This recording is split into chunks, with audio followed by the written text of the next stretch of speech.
Hi! Well, today in our study through the New Testament, as we survey each of the books, we're looking at the book of Acts. Acts is called in some versions Acts of the Apostles. However, it could be more rightly titled Acts of the Holy Spirit, for you see, it is the power and presence, the person of the Holy Spirit who accomplishes all of the amazing results that we read of in this book. Luke is the author. He wrote one of the Gospels, and now this is second in his series. In fact, some believe that this book was combined with his Gospel to be one volume, but by the sheer size, it was divided into two parts. We know that he wrote this to Theophilus. Now that's quite a name, and perhaps there was a person on earth, Theophilus, to whom this letter, this book, was written.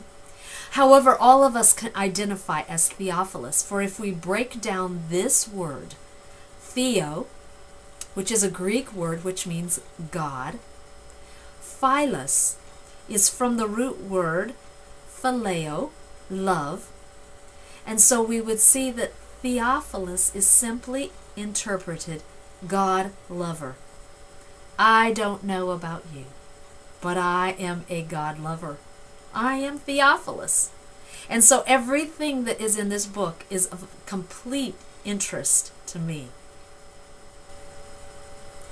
Why was this book written? Well, for 5 reasons that I can see as we overview this particular study. First of all, it was a bridge between the Gospels and Paul's letters. If it had not been for the book of Acts, we would not understand why once Jesus went back to heaven, we're now reading about churches scattered all over Macedonia. So we need to have this history. Secondly, it traces the growth of the church in 4 different ways. Write these down. It traces the growth of the church numerically, geographically, socially, and theologically. Number 3, this book explains the defense of the church. Luke probably wrote this when Paul was imprisoned in Rome near the end of his life, so that when Paul went to trial, Acts would support his defense in a written form.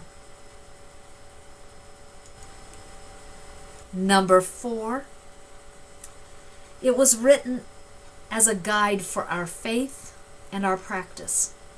It's vital. We need to see how the early church behaved so that we could model after them. And 5, this book emphasized the infilling of the Holy Spirit as the key to being a witness. Remember, there's a difference between witnessing and being a witness. One is simply doing an act. The other one is living a lifestyle. And Jesus called us to be witnesses. No doubt the key text of the entire book is Acts 1:8. I want you to read that verse several times when you finish this video. Lock it in your mind. Grab it in your heart. It will make your study so much better, but it'll also give you a key that will unlock the assignment that God's placed on your life. 2 main figures highlight the pages of the book of Acts. Although there are a large number of supporting characters, first of all, we see Peter in the first 12 chapters. And then he moves to the background and Paul moves to the foreground, starting in chapter 13 through the end of the book in chapter 28. We read of Paul's ministry. The expansion of the gospel, it's easy to identify. The first 7 chapters talk about how Jesus said, first of all, we would be witnesses in Jerusalem. That's what we see happening. And then Jesus said in Acts 1:8, the witnessing would continue in Judea and Samaria. Well, that's covered in chapters 8 through 12. And finally, Jesus said the gospel would be shared to the ends of the earth. And we see that taking place in chapters 13 to 28. Now, your written assignment that you need to email back to me is your response to who Jesus is in the book of Acts. And I believe if we could title him as one thing, he is the baptizer of the Holy Spirit. He is the one who gives the gifts. But how about telling me, from your perspective, how do you see Jesus in the book of Acts? I'm anxious to hear your responses. So, get started. See you next time.